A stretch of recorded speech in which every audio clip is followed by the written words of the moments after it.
حضرت صلی اللہ علیہ وآلہ وسلم پر وحی کا ابتدائی دور اچھے سچے پاکیزہ خوابوں سے شروع ہوا۔ آپ خواب میں جو کچھ دیکھتے وہ صبح کی روشنی کی طرح صحیح اور سچا ثابت ہوتا۔ پھر من جانب قدرت آپ تنہائی پسند ہو گئے اور آپ نے غار حرا میں خلوت نشینی اختیار فرمائی اور کئی دن اور رات وہاں مسلسل عبادت اور یاد الہی و ذکر میں مشغول رہنے لگے۔ جب تک گھر آنے کو دل نہ چاہتا توشہ ہمراہ لیے ہوئے وہاں رہتے۔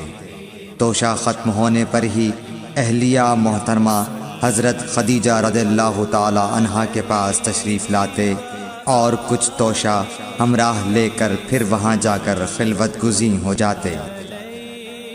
یہی طریقہ جاری رہا یہاں تک کہ آپ پر حق منکشف ہو گیا اور آپ غار حرا ہی میں قیام پذیر تھے کہ اچانک حضرت جبرائیل علیہ السلام آپ کے پاس حاضر ہوئے اور کہنے لگے کہ اے محمد پڑھو۔ آپ فرماتے ہیں کہ میں نے کہا کہ میں پڑھنا نہیں جانتا۔ آپ صلی اللہ علیہ وسلم فرماتے ہیں کہ فرشتے نے مجھے پکڑ کر اتنے زور سے بھینچا کہ میری طاقت جواب دے گئی۔ پھر مجھے چھوڑ کر کہا پڑھو۔ میں نے پھر وہی جواب دیا کہ میں پڑھا ہوا نہیں ہوں۔ اس فرشتے نے مجھ کو نہایت ہی زور سے بھینچا کہ مجھ کو سخت تکلیف محسوس ہوئی۔ پھر اس نے کہا کہ پڑھ۔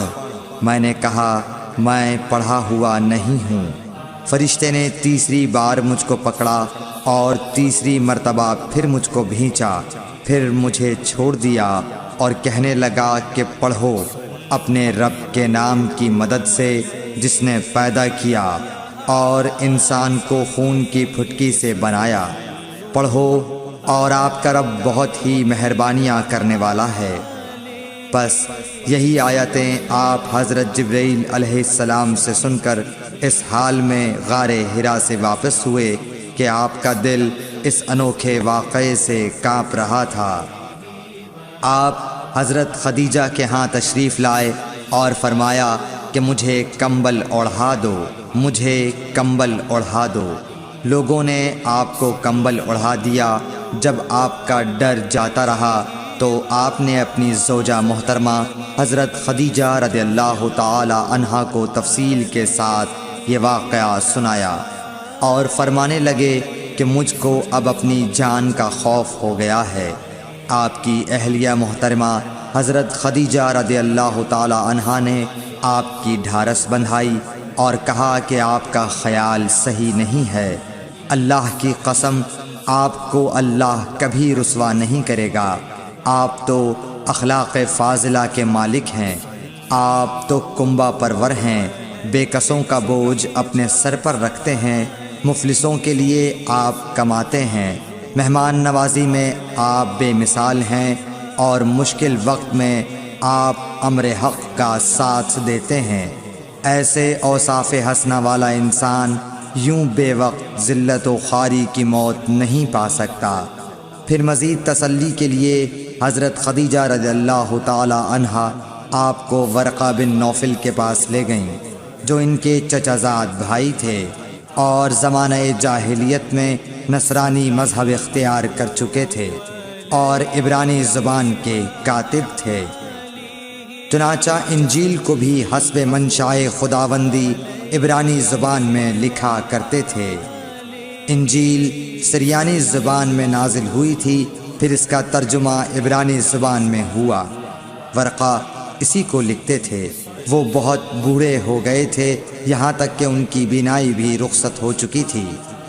حضرت خدیجہ رضی اللہ تعالی عنہا نے ان کے سامنے آپ کے حالات بیان کیے اور کہا کہ اے چچا زاد بھائی، اپنے بھتیجے محمد صلی اللہ علیہ وسلم کی زبانی ذرا ان کی کیفیت سن لیجئے۔